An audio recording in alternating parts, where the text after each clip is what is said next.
하갈이 자기에게 이르신 여호와의 이름을 나를 살피시는 하나님이라 하였으니 이는 내가 어떻게 여기서 나를 살피시는 하나님을 배웠는고 함이라. 새벽에 복된 기저다 여러분, 주님의 은혜와 사랑에 풍성한 은혜가 날마다 새롭기를 소망합니다. 우리는 이제 요한복음 1장을 펼쳐서 요한복음 1장 1절로부터 18절까지의 말씀 안에 그리스도의 찬송시를 읽어가게 됩니다. 하나님이 내게 오신 그 이야기, 하나님이 내게 오신 그 이야기를 지금 듣고 있습니다. 여러분에게 예수 그리스도는 어떤 분이십니까?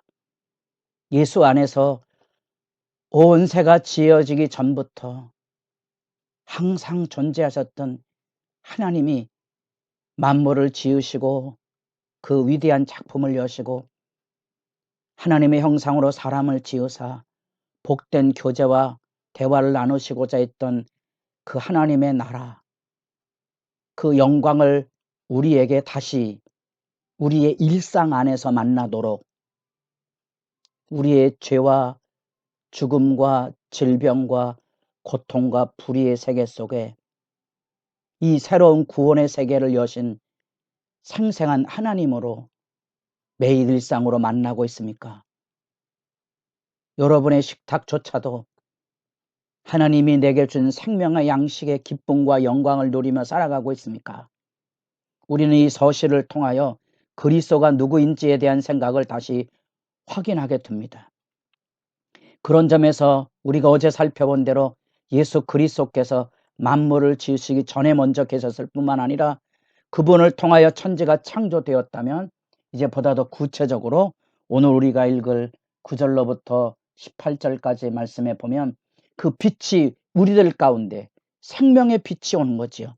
창세기에 나타난 천지 창조의 우주의 빛이 아닌 예수 그리스도 안에서 생명의 빛이 열려져서 구원의 세계가 이제 사람을 통하여 다시 그리고 온 세계에 다시 빛으로 새로워진 창세기 1장 2장에 나타난 영광의 세계가 열려지게 될 것이고 그것을 지금 예수님께서 내 안에 우리 안에 시작하고 계신다는 거예요. 그래서 우리는 그 안에서 구원 역사를 만나보게 됩니다.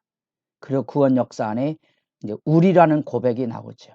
우리가 그의 영광을 보니 그 우리는 바로 하나님의 백성, 새로운 신앙 공동체. 첫사람 아담이 불순종함으로 영광이 가려지고 세계가 신음하게 됐지만 둘째 사람 예수를 통하여 이제 그 하나님의 영이 생명을 살리는 영이 되고 온 세계 만물을 가꾸고 다시 복되게 하는 그 역사를 예수님께서 지금 교회를 통하여 이루시는데 그 신앙 공동체가 예수를 바라보며 어떠한 삶을 살아가고 있는지에 대한 이야기를 지금 우리가 읽게 됩니다.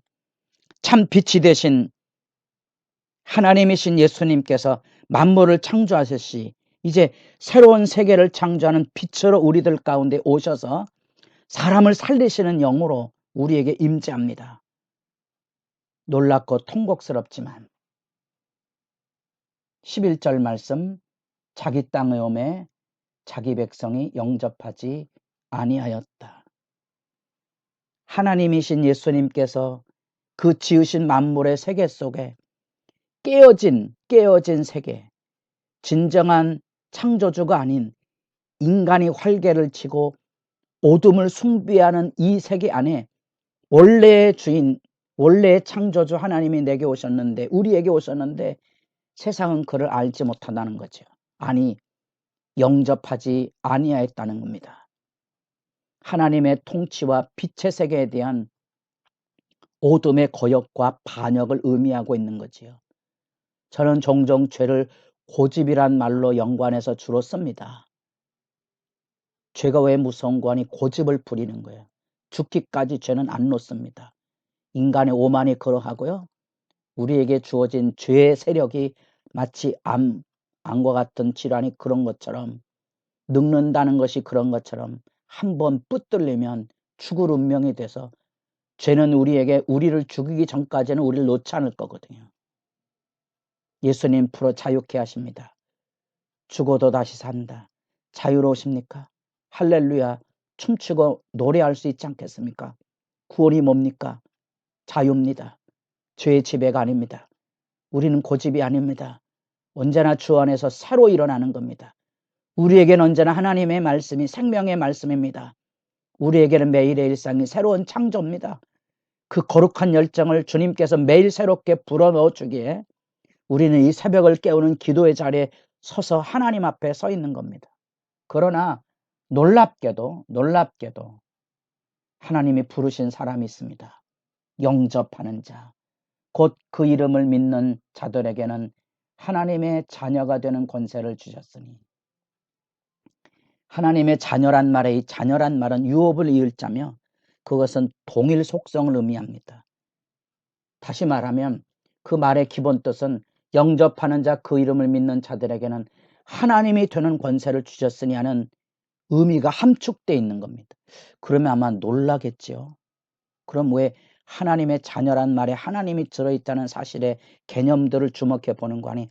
우리가 죽어도 다시 산다는 영생이 하나님의 성품이고 원래 하나님께서 사람에게 주신 인간의 본성이에요. 원래 하나님이 창조하신 인간은 죽을 존재가 아니었던 거예요. 죽음이라는 것은 죄가 가져온 거고 사탄이 가져온 거고 어둠이 가져온 겁니다. 우리에게는 하나님의 자녀, 하늘 유업을 이을 자, 하나님의 성품을 우리 안에 하나님께서 이루어 가도록 회복시키사 완전하게 우리 안에 하나님의 형상을 이루실 겁니다. 그 긴 여정이 영생의 과정이고 그것이 우리가 예수 안에서 계시록까지 가는 새로운 구원의 역사의 경륜입니다. 이는 혈통을 하나 육적이나 사람의 뜻, 단순히 육체가 아니라는 거죠. 피나 남녀의 관계를 통해 이루어지는 상식의 존재가 아니고 하나님께로 났다는 거죠. 하나님께로 그래서 그 비밀을 우리가 예수 그리스도에게서 만나는 거예요. 예수 그리스도가 마리아를 통해 육신을 입었지만 아버지는 요셉이 아닙니다. 성경은 아버지를 예수님의 아버지를 요셉이라 부른 적이 없습니다. 예수님의 아버지는 하나님이십니다. 개념이 이해하시겠습니까?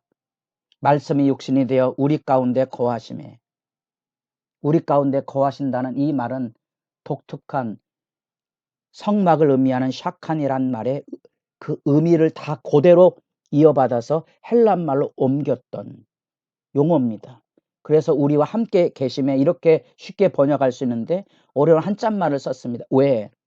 성막이라는 개념이 하나님의 영광이 천지를 창조할 때 계셨던 만물의 영광이 인간의 범죄함을 통하여 가려졌을 때 하나님께서 자기 백성을 애굽 땅 종살이에서 구원해 시내산 속에 그 영광을 보이셨다가 그 영광이 어디로 옵니까? 성막으로 옵니다. 이제 그 성막으로 오신 하나님의 영광이 예수 안에서 우리에게 오는 거지요. 함께 거한다는 말은 하나님의 영광이 우리 안에 있는 겁니다. 우리는 하나님의 영광을 가진 존재입니다. 그래서 우리가 사람을 함부로 대우하지 않는 거예요. 하나님의 영광이 있기 때문에. 만물을 지배하지 않는 겁니다. 만물은 하나님의 솜씨고 하나님의 작품입니다. 잘 갖고 가야 되는 거죠. 거한다는 말 속에 담겨진 영광의 임재를 여러분 기억하셔야 됩니다.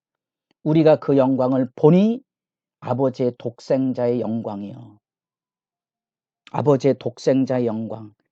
하나님께서 우리를 구원하시기 위해서 하나님이시지만 사람이 되신 그 독생자의 영광으로 우리에게 오셔서 우리가 예수 믿으면 내가 사람이지만 내 안에 여전히 범죄함, 추악함, 여전히 육체의 본성, 욕망 우리 안에 있지만 하나님은 그 안에 그 영광을 구현해 가십니다. 영광에 계십니다. 그 독생자의 영광에 우리가 예수를 닮아가고 예수를 매일 만나며 매일 새로워지는 거지요. 그 안에서 비로소 우리는 은혜와 진리가 충만함을 누리게 됩니다. 특별히 1장 14절 우리가 그의 영광을 본다. 요한복음 1장에서 본다는 말을 찾아서 한 번쯤 묵상의 기회를 충분히 가지십시오. 보니, 보라, 보고, 보라, 와보라, 보라, 보라, 나를 보았다, 나를 보리라. 하나님의 말씀에 우리말 성경에 주의하기를 시키는 말씀도 있지만 그것은 무엇 의미하고 있는지를 아셔야 됩니다. 예수님은 매일 일상 안에서 보고 듣고 만지는 실체로 우리에게 임한 겁니다. 그래서 내 육신이 비록 썩어질 육신 안에 있고 내가 원하는 바 선을 제대로 행하지 못하는 존재이지만 우린 예수님 안에서 날마다 내 자신을 가꿉니다. 예수님처럼 살아가고 있는 거지요. 예수님의 영광의 실체는 내가 듣고 보고 만진 바가 되어서 이제 이 거룩함을 누리게 됩니다. 내 몸을 가꾸는 것이 내 영을 가꾸는 것과 다른 말이 아니고 내가 육체의 노동을 하는 거하고 내가 복음을 전도하거나 예배하는 거하고 다름이 아닙니다. 내가 공부하는 것과 내가 찬송하는 것이 다름이 아닙니다. 거룩한 예배의 실제가 보고 듣고 살아가는 실제 속에 있는 거고요. 놀랍지만 그 그리스도께서 이 땅에 구원자로 오셨는데 인간의 죄의 고집은 여전히 그를 영접지 아니하였다는 거죠. 왜냐하면 마귀의 창세기 3장에 내가 하나님이 되리라 하였던 거죠. 내가 선악을 판단하는 하나님이신 거예요. 여러분 언제나 내가 하나님의 자리를 참칭하지 않도록 교회의 비극이 뭐죠? 자기가 하나님 아닙니까? 인간의 갈등과 아픔이 뭡니까? 내가 하나님이에요. 그래서 예수를 영접지 않는 거지요. 그러나 영접하셨습니까? 그리스도의 은혜와 신비로움을 기억하시겠습니까? 우리가 왜 새벽마다 영혼을 왜 기도해야 되는지 아십니까?